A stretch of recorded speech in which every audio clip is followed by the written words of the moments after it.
Wonder what music our next guest, Colin O'Brady, pro triathlete, world record breaker, uses to keep focus or pump himself up. Why don't we ask him? He joins us live on the Dish Hotline. Colin, good morning to you. Thank you so much for taking the time. Hi, how you doing? Thanks for having me. Well, we're great this morning, and we talk about you being a record breaker, what you set out to do, and on May 27th, after 139 days, you shattered the world record, besting the previous top time by nearly 2 months as the fastest person to ever complete the Explorer's Grand Slam. So what music do you listen to, or do you just listen to the sounds of nature? It's a mix of both, you know. Sometimes it's quiet time, I'm all in my head, but sometimes I get some rock to pump me up. Sometimes I keep it mellow with some indie, and there's times I throw on the early '90s hip hop just to get the real pump up going. It takes a certain person to do what you do, to have the mindset that you have. At what point in your life did you realize that that was going to be kind of your life's work or a goal? It's not even something on the bucket list. I mean, it's something you've dedicated your entire life to.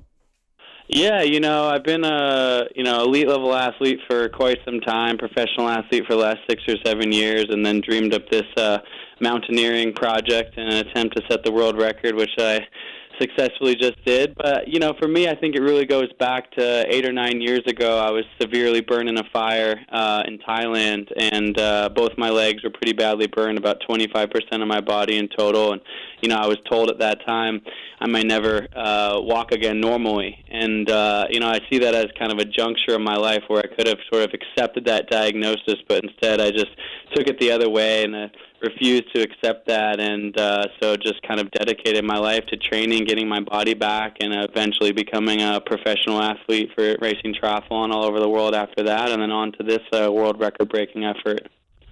Now, you were on a surf safari, as I understand, when you suffered the burns. That's something that's near and dear to my heart. I'm just wondering, have you ever thought about what you would have been doing, or the turn that your life took as a result of the accident? Would the path have been the same? It's funny, obviously the pain, burning my body, like having to jump in the ocean to put out flames. I mean, serious pain, and I would never even worse. You know what? We're gonna have to get him on another. We're gonna have to get you on another line because you're breaking up on us, Colin. I think we're efforting to get Colin O'Brady, pro triathlete, world record breaker, back on the line. I'm glad that you asked him about the accident, because in what I read, I didn't realize what had happened, and you heard him in the little bits and pieces about being in Thailand and having to jump in the ocean to get the flames off of his body. You're a surfer, so when you say it's near and dear to your heart, you obviously can relate to doing something that you love and then ultimately waking up to that horror. But Colin, if you could just detail the event and what occurred while you were on that trip, and sorry that we had some connectivity issues. Yeah, sorry about that. I'm back on now. Apologize. But yeah, no, I mean, like I was saying, the pain that I experienced to be on fire, having to jump into the ocean, salt water, put out the flames. Obviously, it saved my life, but the pain was tremendous for months and months.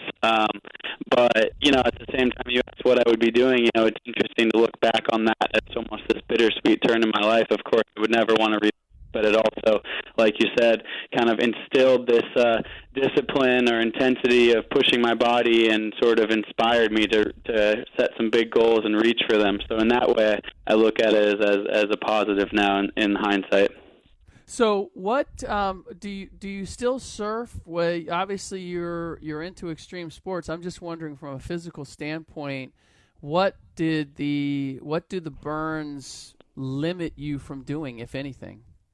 Yeah, honestly, I've been so fortunate to make a completely full recovery. About a year and a half after the burns, I kind of had set myself a goal in the hospital to complete a triathlon. My goal was just to complete it. Not something I'd ever done. I'd been a swimmer in college, but never biked or run competitively.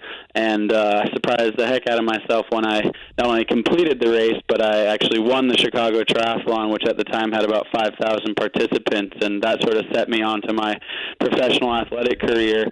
And to be honest, yeah, I'm not really limited by too much. I still love to surf and ski and climb, and obviously swim, bike, and run with triathlon. So yeah, kind of a bit of everything. My dad lives on the north shore of Kauai, so as much as I can, I get back there and get in and play in the waves for sure.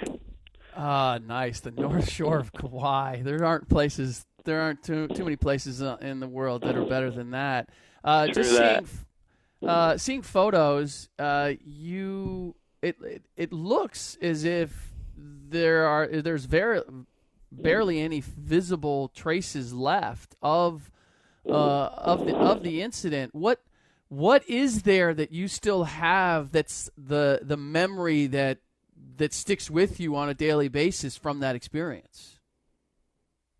I mean, I'm fortunate that the physical scars aren't too bad. I mean, there's a few noticeable things, but considering how bad and dire they looked and how bad burn accidents can be, I'm really, really lucky. But, I think the emotional piece really sticks with me, but that also is, as much as a sadness as it is, it's been a huge benefit for me, particularly with this challenge of the last challenge I completed of climbing the 7 summits and going to the North and South Pole faster than anyone's ever gone. There were just some long, grueling days and the consecutive nature of that. So the mental toughness required to complete the project was huge, and I often draw on just, knowing the physical pain that I've endured through the burn accident really, gives me strength. When things get hard, I sort of have a measuring stick to compare it to, and I'm like, oh, this isn't as bad as that. I can keep going up this mountain or whatever that may be. So yeah, I think that mental toughness piece is huge. And ultimately, how do you pick, and how have you chosen the challenges that you have of all the array of let me try to do this. How do you come to the things that you ultimately selected, and what's still on the list? Yeah, that's a good question. I think that the way that I came to this particular mountaineering project is, growing up in the Pacific Northwest, I always, loved climbing mountains. It's been a dream of mine to climb Mount Everest and go to the poles and climb these various mountains. And I was kind of getting a point in my professional triathlon career where it felt great, but it was also felt somewhat kind of personally self-serving. So I wanted to do a project that kind of had an international scope to it, and a scope where I thought that people would be excited to follow along. My inspiration behind that is it's a charitable effort, a fundraising effort for us to raise $1 million towards combating childhood obesity and getting kids excited about living active, healthy lives. And I thought this would be an amazing window into the great outdoors and being out there. And of course, not necessarily trying to inspire everyone to go climb Everest or travel all over the world to climb mountains, but even just explore just the outdoors in their own backyard, or ride a bike, or put on a pair of running shoes and kind of unplug from the phones and video games from time to time. So, I don't know, this whole project was sort of built into that inspiration. That's the voice of Colin O'Brady, pro triathlete, world record breaker. You mentioned what you're doing for childhood obesity, and you look back at your childhood and you were kind of born into this environment of clean living. And now this is the question I asked that's going to make us feel really bad about our diets, Rick. Rick did just cut out bread. However, he polished off a quart of ice cream and watching the come on. No, tell me. No, you know what? Before we, tell me this, because I've not. For that, I suppose. Yeah, I've been friends with a number of triathletes. I have one in my neighborhood, former Eric Burns, former baseball player, and I've known guys who have become ultimate athletes, extreme athletes, in part because it allows them to eat whatever the hell they want. So are you telling me, Colin, that you don't have those things that you allow yourself? It's all clean living and eating?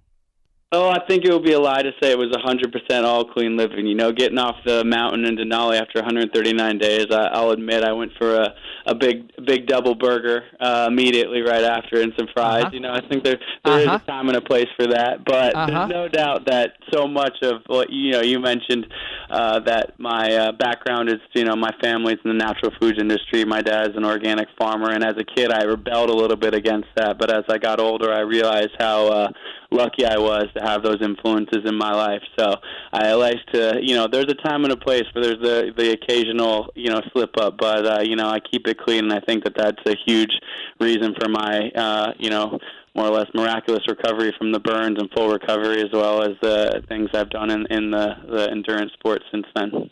It's not a slip up, Colin. It's living life. I just want to know what your daily. Can you just tell me what your daily diet consists of? Morning, noon, night. Yeah, every day obviously is a little bit different, and particularly on this project, I was in every continent of the world, so there was quite a bit of variance in diet around that. But for me, I usually like to start the day with a green smoothie, try to get as many fruits and vegetables in as I can. But admittedly, because of the amount of training and stuff that I do, I am a little bit in the category of some of your friends you're mentioning that I can eat a little bit of everything since I'm burning a lot of calories. But really, just a lot of healthy, clean, whole foods really is what I try to focus on. Not too much. What about coffee? Stuff. Do you drink coffee? I'm not a coffee drinker, actually. No. What about alcohol? Do you drink alcohol? Oh, from time to time, of course. I think I do believe that everything in moderation, including moderation. So, there's a time and a place for everything. Well said. Well said. By the way, so I'm going to airdrop you anywhere in the world your favorite surf break and what time of year. Where am I taking? Where am I flying you? Where am I airdropping you? And when? That's a good question. I would say the Point, Honolulu Bay, but somehow you have me there when it's double overhead, but nobody else paddled out, and it's just me, so no crowds either. Nice. I'm going to double down on this question. Let me know when that happens. I'm going to double down on this question, and I'm going to airdrop you anywhere in the world. Where's that place? My happy place is, I'm going to go with two. I can't just keep it to just one, but Mallorca, Spain, which is where I lived for many years while training for triathlon in the Mediterranean. It's just a beautiful place. Love the culture, love the food, love the bike riding. And then the second would be Jackson, Wyoming. That's going to be my winter selection. So, those are the two happy places for me in the world. Before we let you go, I do want to ask you about the 3 climbers that passed away a couple weeks ago on their way down from Everest. When you see stories like that, what comes to mind? Yeah, I mean, it's really intense. I think all told on Everest this year, there were 6 deaths. 5 Western climbers and 1 Sherpa.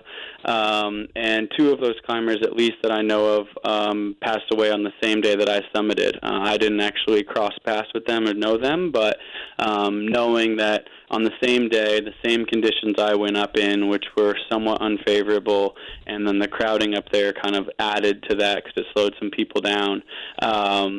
It's really scary for sure, and it is not just for me, but for my family and friends who have supported me throughout this entire project. The anxiety around that and the reality of that is tough. When you go into the mountains, we all know that, that is one of the risks, that you could pay the ultimate price. And of course, at all times, at least for me, my biggest goal was not to just set the world record, but I have to come home with all my fingers and all my toes, and of course alive and well. And I'm fortunate that I've done that. But it's scary, and particularly because the people that passed away, were healthy and fit, people, and it doesn't appear they made any really obvious mistakes. So it just shows that at that high altitude, really, there's a element of anything can happen, and that's scary for me for sure.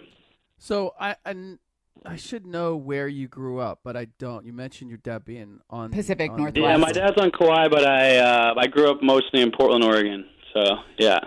So making that switch from Portland, Oregon, which is one of my favorite cities, to Yale, that's also a bit of a culture shock there. What was that like?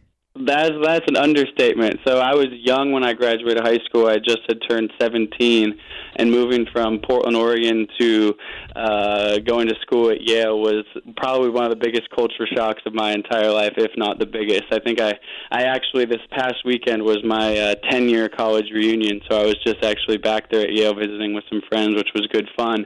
But I was walking around looking at this old Gothic architecture from the 1700s and reliving that through the eyes of my 17-year-old Pacific Northwest surfer kid from the West Coast self, and realizing I felt so out of place there for a long time. So, yeah, huge culture shock, no doubt. That must have been nice going back to your reunion saying, just broke some world records. But outside of that, just chilling, guys. It was a good story to tell. Yeah, I had only been off. I actually only slept at home one night after finishing in Alaska last week, and couldn't resist the urge to fly out and catch up with old friends. So, yeah, I felt that I had a reasonably good story to share to catch up with everyone. But you know what? Going to Yale, you probably had some classmates that were doing some pretty impressive things it was as well. I did think. this. They're like, oh, well, I just made this app, and it just blew up, and I'm getting this much money or this or that. People are doing well. So. Yep, no doubt. Yeah. Colin, thank you so much for taking the time to join us. Congratulations and best of luck on your future endeavors. Yeah, I really appreciate it. And if anyone's interested in learning more, check out at Beyond_72 on social. We're actually up on Snapchat today. I was the first person to Snapchat from the summit of Everest, so that's up on a live story today all over the world. And, Beyond72.com if anyone's interested in hearing more about our charitable efforts with the kids. That's a huge inspiration behind this. Thank you guys for having me on. I really appreciate it. Very cool. Keep doing what you do. That was Colin O'Brady, pro triathlete, world record breaker, joining us on the Dish Hotline. Get the sports you love for a price that won't change with the Dish to your TV price guarantee. It's $49.99 every month for 2 years. Sign up today. Dial 1-844-CALL-DISH to order now. You can follow him on Twitter. It's at Colin O'Brady.